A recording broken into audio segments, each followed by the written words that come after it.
Ibstone lies in the southern district of Buckinghamshire and enjoys spectacular scenery from the deep valleys to the wide open vistas to the dense woodland which, to be warned, covers much of this walk. However, if you're lucky, you may just catch a glimpse of the beautiful wild red kite. Starting in Ibstone, we walk the valley's edge towards the small village of Northend. The walk continues across undulating hillsides and where frequent sightings of the red kite can be had, and where a picturesque and narrow country lane leads us towards the northeastern region of Peashill. From here, the route turns eastward towards the Chiltern village of Turville, which is the setting for the British television comedy The Vicar of Dibley. Continuing up steep hillsides towards Ibstone completes this 15-kilometre walk.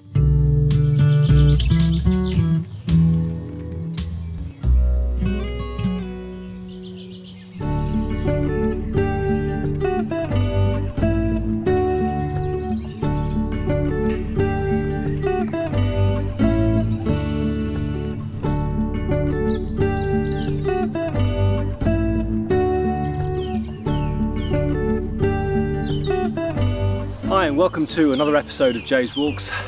Today we're in the southern district of Buckinghamshire in the small village of Ibstone, which is about 5 miles south of junction 5 off the M40. Today it's a little bit wet, low cloud, but the air's fresh, so I hope you enjoy the walk.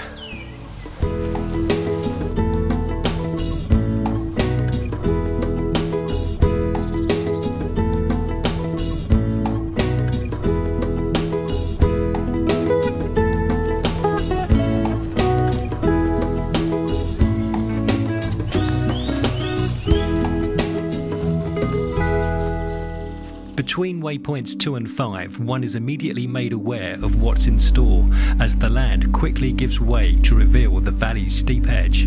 If it's been raining, just be careful.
This is a very narrow path and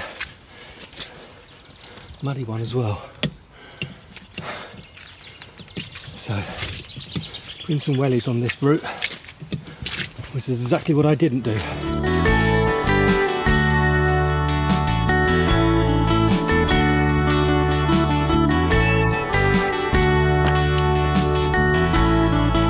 From about waypoint 6 onwards, keep an eye out for the red kite.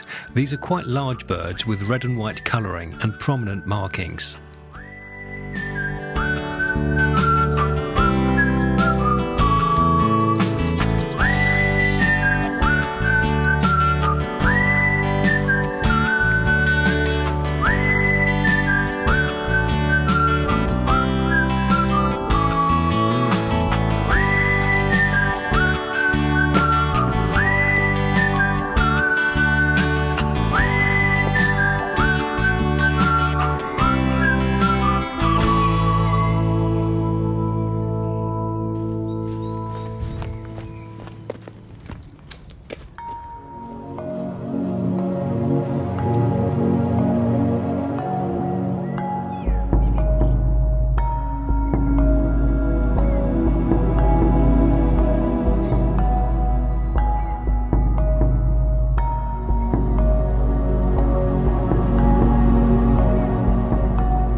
Now, I don't know much about birds, but I believe that was a red kite that was just circling, just came over for a few seconds, just checking me out. I was still holding the camera, it wasn't set up, so I tried to get as much footage of it as possible. But Excuses, excuses. I just blamed my consumer camcorder. But anyway, it was onwards to exit the woods, cross a small field and enter another wood. As you approach the next stile, be aware that there is a loose stile plank which almost catapulted me over the top of it. Forestry Commission, take note.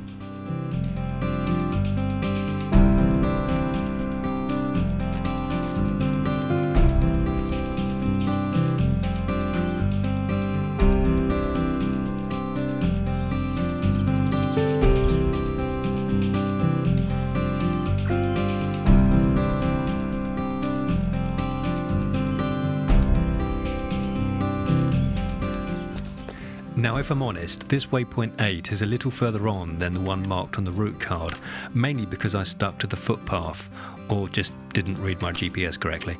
But either way, I was never off route any more than about 100 metres or so. In addition to that, the field was ploughed, so I didn't fancy walking across it, and so decided to walk around the field to waypoint 9.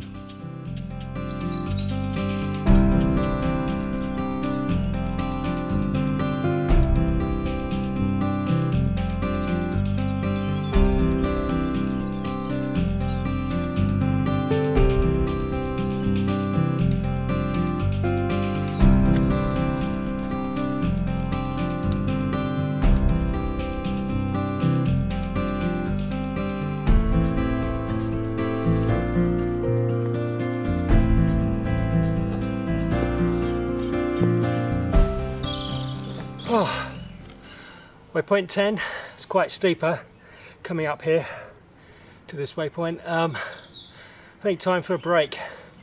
So far I seem to have been in the wood constantly. I can see there are lovely views through the trees, but never really been given a chance to see them. It's a nice walk so far. You've got to be quite fit though, because there's some quite steep sort of embankments to climb. So time for lunch, I think. Why does food always taste better outside, especially in a wooded area?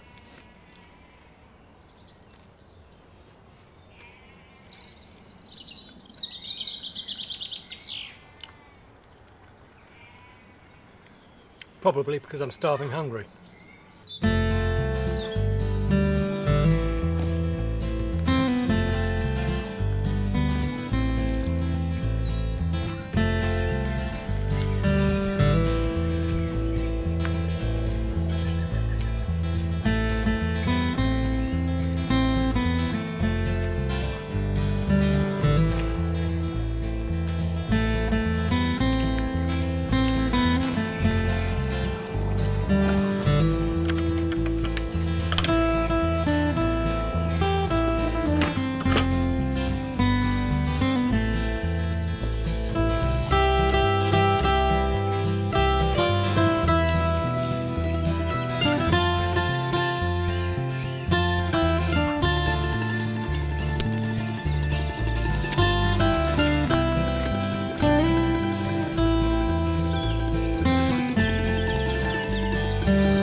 Waypoints 13 to 22 were thankfully less woody and easier going on the legs. There's a bit of country lane walking, about 1.5 kilometres of it, at Turville Heath, which has some stunning views, some of which is hidden behind the roadside hedgerow. But don't let the easy walk fool you at this point. From waypoint 17 onwards, there are some pretty steep hillsides to climb, but do reward you with some spectacular scenery.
is a welcomed seat, especially after that steep ascent just after waypoint 17. Oh. I've got cows for neighbours here. Just enjoy the view.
Well, I've just come from waypoint 20. For the last kilometre and a half, it's just been country roads, flat. Well, it goes towards Fingist and Turville.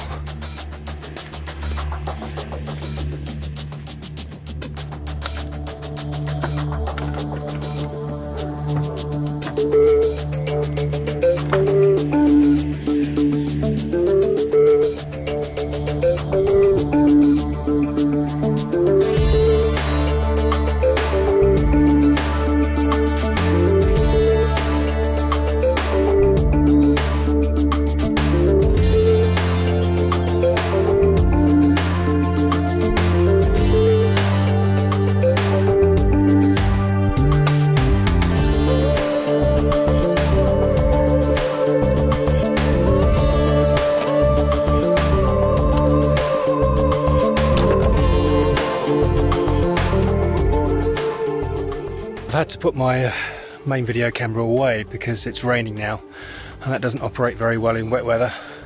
At least my iPhone's got a plastic cover on it, so I don't really want to film the rest of it on an iPhone. But it's a beautiful area, nice and quiet, as you can see. A big black cloud above me though. Just hope there's no lightning coming out of it. From waypoint 22, an open field with a view leads you downhill and through the small village of Turville and its Tudor-style architecture, which has lent itself to the setting for the British television comedy series The Vicar of Dibley. With the absence of Dawn French around the churchyard, I decided to make my way towards waypoint 24, which is the exit point to the village towards the final ascents out of the valley and towards Ibstone.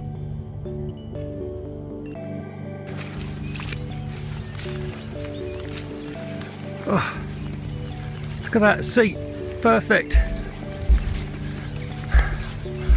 Great, I can sit down. Weeks of sunshine, I do a walk and it rains. Well, it's almost 6 o'clock and I'm losing a bit of light now, so I may have to move a bit quicker and not film as much.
End of walk, waypoint 28. This is the last waypoint, and unfortunately I missed a few filming opportunities because it started to rain, had to put the camera away. But there's some very steep ascents in this walk, and a lot of it is through woodland as well. So pick a dry day, definitely, because of those slopes, and some fantastic views along the way as well. Thanks for watching, see you next time.